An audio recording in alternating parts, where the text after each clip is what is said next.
हम खबर अपने नाजरीन तक पहुंचाएंगे। सुप्रीम कोर्ट ने चेयरमैन पीटीआई की जानिब से कोयटा में वकील के कत्ल में नामजदगी के खिलाफ दायर दरखास्त पर समाअत गैर मुअय्यना मुद्दत तक के लिए मुलतवी कर दी है। मजीद तफसीलात हासिल करेंगे डॉन न्यूज के नुमाइंदे हसीब भट्टी से। हसीब भट्टी, बताइएगा आज की अदालती कार्रवाई से मुतालिक आपके पास क्या तफसीलात हैं? देखिए, आज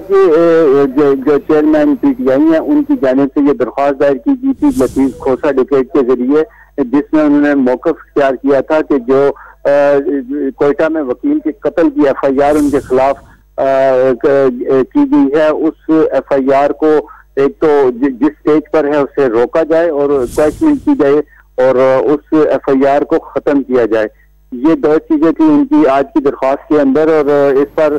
जस्टिस इजाजुल हसन और जस्टिस आयशा मलिक ने दो रुकनी बेंच ने समाअत की, जबकि अदालत ने ये मुस्तरद कर दी क्योंकि अदालत का ये मौक़िफ़ था कि दो रुकनी बेंच के पास ये इख्तियार नहीं है कि वो हाई कोर्ट के फैसले को रोके, क्योंकि हाई कोर्ट ने इनकी इससे पहले दरख्वास्त मुस्तरद कर दी थी और इस अर्ली स्टेज के ऊपर जो है केस को रोकने या FIR को क्वैश करने के जो दरख्वास्त जो उनकी इल्तिजा थी उसे मुस्तरद किया था। आज जैसे इजाजुल हसन ने लतीफ खोसा जो वकील हैं चेयरमैन PTI के, उनसे ये कहा कि अगर आप ये करना चाहते हैं, इंटरिम रिलीफ लेना चाहते हो, उसके लिए जिस पाकिस्तान को दरख्वास्त दें ताकि वो 3 रुकनी बेंच इस हवाले से बनाए और उसके पास कोई चारा नहीं है, लिहाजा